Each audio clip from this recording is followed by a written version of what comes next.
Hi friends, स्वागत है आपका मेरे इस चैनल में। आज मैं आपको बताऊंगी केवीएस रिक्रूटमेंट के बारे में। तो इनकी ओपनिंग होने ही वाली है जल्दी। तो अगर आप मेरे वीडियो में नए हैं तो प्लीज़ मेरे चैनल को सब्सक्राइब कीजिएगा और बेल आइकन को भी प्रेस कर दीजिएगा ताकि आगे आने वाली सारी वीडियो की नोटिफिकेशन आपको मिल सके और आप इसका पूरा फ़ायदा उठा सकें। तो फ्रेंड्स चलिए शुरू करते हैं। तो मैं आपको बताना चाहूँगी कि केवीएस एक बहुत बड़ी ऑर्गेनाइजेशन है और ये सेंट्रल गवर्नमेंट के अंडर में आती है। ठीक है, तो केवीएस मीन्स केंद्रीय विद्यालय संगठन। तो केंद्रीय विद्यालय जो है ये स्कूल संस्थान है। तो इसमें जैसे काफ़ी सारे स्कूल्स आते हैं, काफ़ी सारे स्कूल्स हैं इसके अंडर में केवीएस के जो केंद्रीय विद्यालय है। तो इसमें आप लोग मान के चलिए कि कम से कम 1235 के करीब इसमें ऑल ओवर इंडिया में इसके स्कूल्स हैं। ठीक है, और इसमें कम से कम 45,000 के करीब एम्प्लॉयज़ काम करते हैं। तो फ्रेंड्स अब आप सोच सकते हैं कि कितनी बड़ी ऑर्गेनाइजेशन है और आप भी इसके साथ जुड़िए और इसका भी पूरा आप लोग भी फ़ायदा उठाइए। अगर आप लोग विदेश भी जाना चाहते हैं तो इसके जो 3 स्कूल्स हैं वो विदेश में भी हैं, आउट ऑफ इंडिया भी हैं।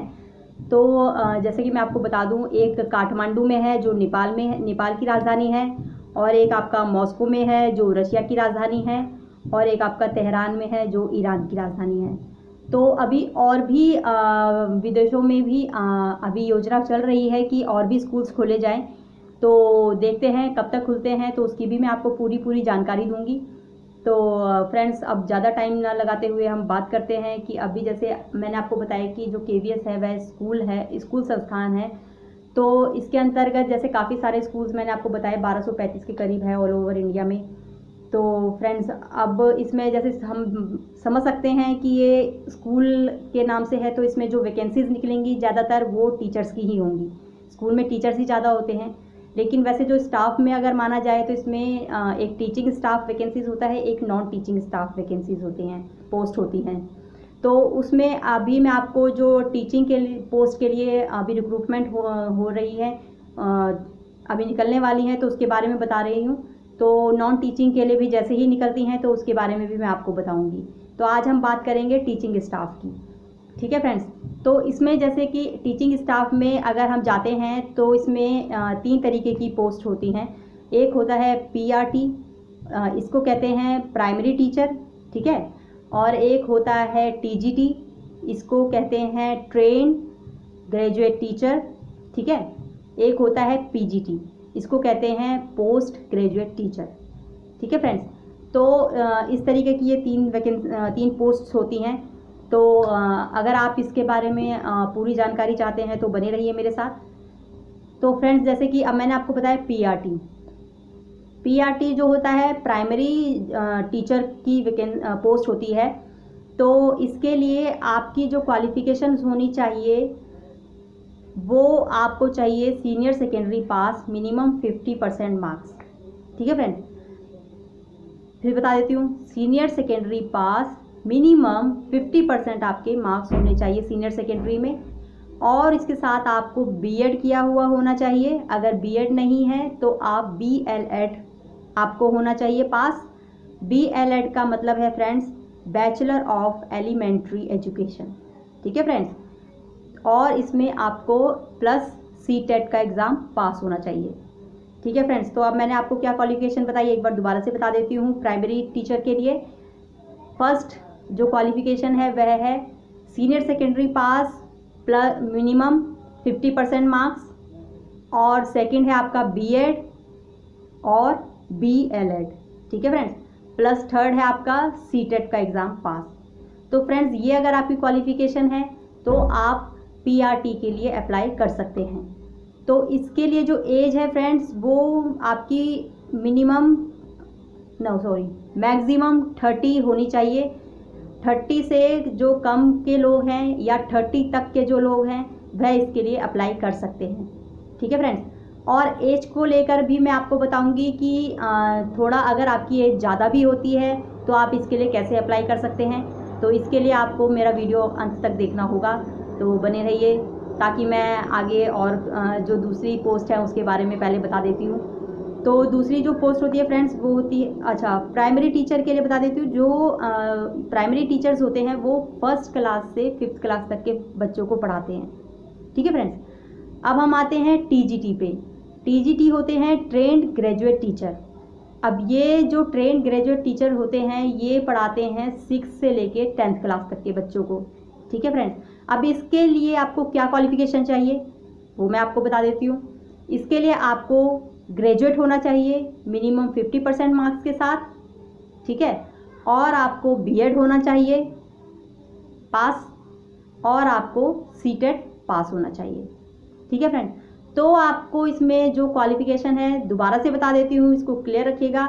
ग्रेजुएट होना चाहिए 50% मार्क्स के साथ, और दूसरा है आपको बीएड होना चाहिए पास, और सीटेट आपका क्लियर होना चाहिए। ठीक है फ्रेंड्स, अगर आपकी ये क्वालिफिकेशन है तो आप टीजीटी के लिए अप्लाई कर सकते हैं, और जो इसकी एज है वो मैक्सिमम 35 है। ठीक है, 35 ईयर्स तक के अगर आप हैं तो आप अप्लाई कर सकते हैं, इससे ज़्यादा में नहीं, और बाकी मैं आपको आगे बताऊंगी। ठीक है फ्रेंड, और जैसा कि अब हम आते हैं पीजीटी पे। पीजीटी होता है पोस्ट ग्रेजुएट टीचर। ठीक है फ्रेंड, अब इसके लिए आपको क्या क्वालिफिकेशन चाहिए? इसके लिए आपको पोस्ट ग्रेजुएट होना चाहिए विथ 50% मार्क्स के साथ मिनिमम, और आपको इसमें बीएड होना चाहिए। ठीक है, और इसमें एक डिज़ायरेबल थोड़ा क्वालिफिकेशन है, अगर वह भी आपके पास है तो अच्छी है, कंप्यूटर की। ठीक है, तो इसकी क्वालिफिकेशन आपको दोबारा से बता देती हूँ। आपको पोस्ट ग्रेजुएट होना चाहिए 50% मार्क्स के साथ, और बीएड होना चाहिए आपको, और कंप्यूटर नॉलेज होनी चाहिए। ठीक है फ्रेंड, तो ये अगर आपके पास ये क्वालिफिकेशंस हैं तो आप पीजीटी के लिए अप्लाई कर सकते हैं। पीजीटी जो पोस्ट ग्रेजुएट होते हैं, जैसे आप अगर हिंदी का पीजीटी बनना चाहते हैं तो आपको हिंदी में ही पोस्ट ग्रेजुएट आपकी होनी चाहिए। अगर आप इंग्लिश का बनना चाहते हैं तो आपकी जो पोस्ट ग्रेजुएशन है वो इंग्लिश में ही होनी चाहिए। ठीक है फ्रेंड, इस तरीके से। और अगर आपकी इसके बारे में कोई भी क्वेरी है, कोई भी आपका कमेंट है, तो आप मुझे कमेंट करके पूछ सकते हैं, मैं आपको उसका रिप्लाई ज़रूर दूंगी। और कोई भी कन्फ्यूज़न हो, कोई भी अपने माइंड में आप कन्फ्यूज़न मत रखिएगा, वो सब आप मुझे कमेंट करके पूछिए। अच्छा, अब मैं आपको बता देती हूँ, जहाँ तक मैंने आपसे एज की बात कही थी, तो हाँ, पीजीटी के लिए जो एज है फ्रेंड्स वो मैक्सिमम 40 से अबव वाले नहीं कर सकते। ठीक है, मैक्सिमम 40 होनी चाहिए। अब जहाँ तक मैंने एज की बात आपसे कही थी कि मैं आपको बताऊंगी कि कैसे, अगर आपकी एज ज़्यादा है तो आप कैसे अप्लाई कर सकते हैं। तो फ्रेंड्स, जैसे कि ओबीसी कैटेगरी होती है, तो अगर आप ओबीसी कैटेगरी में आते हैं, अन्य पिछड़ा वर्ग कहते हैं जिसे, तो आपको 3 इयर्स का रिलैक्सेशन इसमें मिल जाएगा। ठीक है, जैसे मैंने आपको प्राइमरी टीचर के लिए बताया एज, तो वो मैंने आपको बताई 30 मैक्सिमम।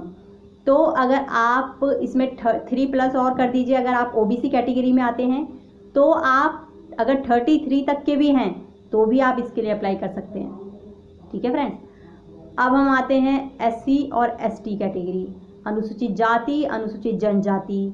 तो अनुसूचित जाति और अनुसूचित जनजाति के लिए 5 इयर्स का रिलैक्सेशन है। तो अगर आप इस कैटेगरी में आते हैं और अगर आप प्राइमरी टीचर के लिए अप्लाई करते हैं, जिसकी मैंने आपको मैक्सिमम एज लिमिट बताई है 30 इयर्स, तो वह आप 35 इयर्स तक के भी हैं तो भी आप उसके लिए अप्लाई कर सकते हैं। ठीक है फ्रेंड्स, अब आते हैं हम गर्ल्स हैं, वुमेंस हैं, लेडी हैं। अगर आप वुमेन कैटेगरी में आते हैं तो आपको जो एज रिलैक्सेशन है वह मिलेगा 10 इयर्स। जी हाँ फ्रेंड्स, देखिए कितना गवर्नमेंट मतलब वुमेन को आगे बढ़ाने के लिए कितना कार्यरत है, तो आप लोगों को भी इसका पूरा फ़ायदा उठाना चाहिए।